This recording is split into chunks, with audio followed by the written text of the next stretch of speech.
Hello, this is Chloe Belinkit, and I will be presenting on the top 10 best-selling cards this week for the Pokemon sets Scarlet and Violet, the base card set. Yeah.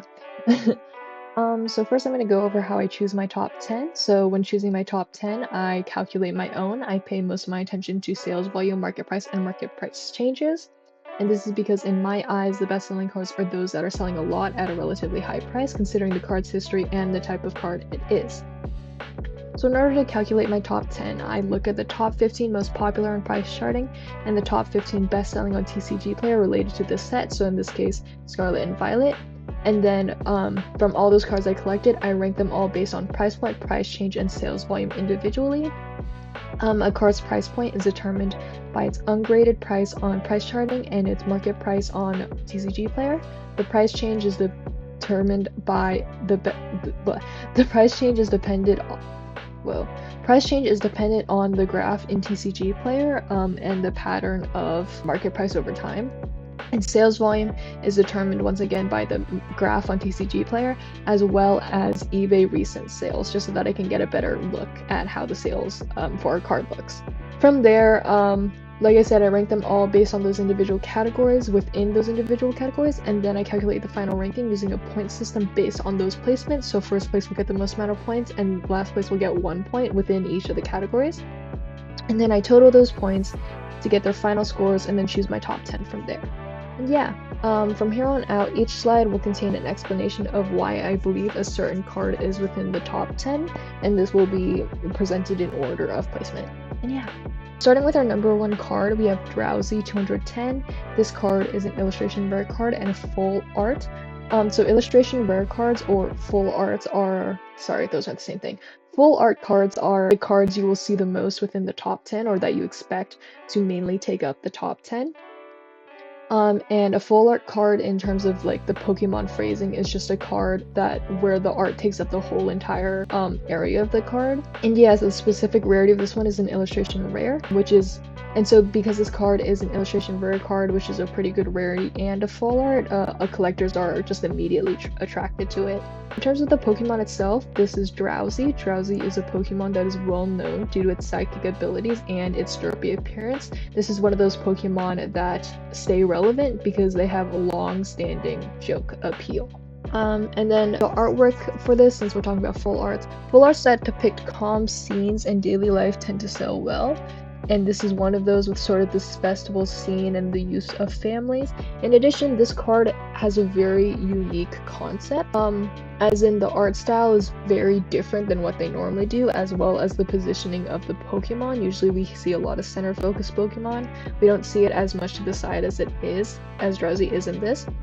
And so because this card has such unique art that hasn't really been seen before, it is very popular among collectors and it catches the eyes of fans, and so that's why it sells so well. Yeah, our second place card is Basic Fighting Energy 258. So this is a card that relies a lot on rarity. This card is a hyper rare, and hyper rare cards are usually the rarest cards within their set, and are usually, because they're the rarest cards of the set, meant to be chase cards within the set. The artwork for this card specifically, the gold details of the card tell you that this is a rare high value card, and it communicates to collectors that, hey, this is a high value card and you're going to want this card, and so that's what boosts up sales. But unlike the card before, this card doesn't really rely as much on like unique concept artwork or attractive art style. This card relies on rarity when it comes to it being a bestseller. And yeah. Next, our third place card is Pachirisu 208. This card is an illustration rare card like our first card, so like I said, it'll make it immediately attractive to collectors. Pachirisu, specifically as a Pokemon, is a Pikachu adjacent Pokemon, which is just a small, cute electric type. That's usually how people tend to view the new small, cute electric types in new gens, as Pikachu adjacent. But because it is a Pikachu adjacent Pokemon, it automatically makes it quite popular as it becomes well known because of that. This is also a full art that depicts a calm scene or daily life, so this will also tend to sell well. And this is just an overall very cute depiction of a Pokemon that showcases the card's ability very well, which is electricity pouches here. It's a card that capitalizes on what makes Pachirisu quite popular, which is that it's a small, cute electric type. And yeah. This is our 4th place card, Slowpoke 204. This card is another illustration rare, so collectors love it. Slowpoke specifically as a Pokemon similar to Drowsy is a Pokemon that is well known due to its derpy appearance and silly nature, and so that gives it long-standing joke appeal. Slowpoke specifically has had quite a presence within the anime and the games because of its derpy appearance and silly nature. Yeah. And so that makes it popular and well known among the fandom.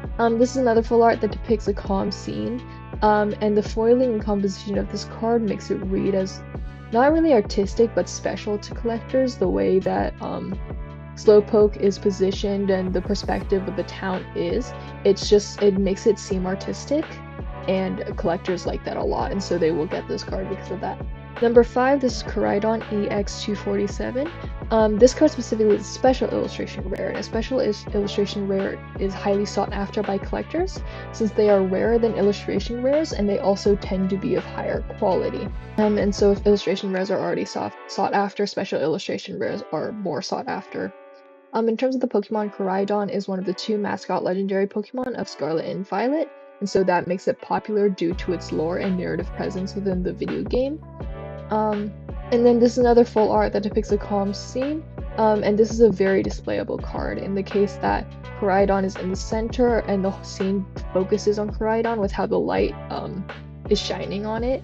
And displayable cards, collectors like displayable cards because they like to show off the cards that they collect, and so collectors will want to buy this card because it's a displayable card. This is number 6, Kirlia 212. This is another illustration rare, so collectors want it. Kirlia specifically as a Pokemon is popular due to its elegant design and the fact that it's the pre-evolution of Gardevoir, which Gardevoir is a strong and very popular Pokemon within the franchise, and so Kirlia is popular by association.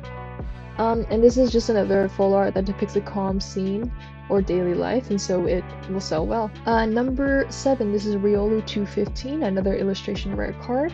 Riolu specifically as a Pokemon is the pre-evolution of Lucario, which Lucario is a very popular Pokemon, especially for more of a modern gen Pokemon. So Riolu becomes popular by association. In addition, Riolu just overall has a cute and well-liked design, and so that boosts popularity. In terms of artwork, we once again have a full art that depicts a daily life, but in addition, we kind of have a silly composition with the mess in the background as well as the wide-eyed expression of Riolu. And so the silly composition and expression catches the eyes of fans and collectors as it seems like a meme-worthy card, quote-unquote. This is number 8, Miriam 251. This is another special illustration rare. This is another special illustration rare, so collectors will want it. This card is specifically a full art trainer card, which is a full art card that has a trainer on it or depicts specifically as a trainer card. And so that means it takes advantage of the full art trainer effect. And the full art trainer effect just refers to the fact that full art trainer cards for some reason tend to sell well. For some reason fans and collectors just really like them. They like having a human-like figure on their cards, and so trainer cards sell well. In terms of Miriam herself as a trainer, Miriam is a trainer popular mainly for her design, her hair, and she also has a presence within the Scarlet and Violet video games, and so she has that familiarity effect to her. And in terms of artwork, this is a detailed and vibrant artwork with a very unique background concept that is reminiscent of manga with how the panels sort of play out in the background. We are on to our second to last, number 9. This is Greavard 214. This is another illustration rare card. In terms of Pokemon popularity, Greavard is a well-liked and well-known Pokemon. Due to its charming and cute design, like I said before, puppy designs tend to do well because pets, as well as the lore behind the Pokemon itself, just the story when you go into his Pokedex and stuff. In terms of artwork, this is another full art that depicts a calm scene or daily life, but in addition, this is a scene that speaks to the Pokemon and complements the charm and cuteness of it. Greavard is a ghost type, and you can very much see that through the card and the coloring. Place card, this is Gyarados EX225. This is an ultra rare card, which while it isn't like a type of illustration rare, it is still a full art or considered a full art, and it is an ultra rare card, which is a relatively high rarity tier that attracts collectors anyways. In terms of the Pokemon itself, Gyarados is a staple in Pokemon. Gyarados is a very popular Pokemon, and it is constantly a staple in many video game players' runs since Gen 1, since Gyarados is present in every single generation in every single video game, basically. I'm pretty sure. Gyarados is just overall a strong Pokemon that continues to stay relevant through generations, and so it's very popular and its cards tend to do well. That is it for my analysis of the top 10 best-selling cards within the Pokemon set Scarlet and Violet.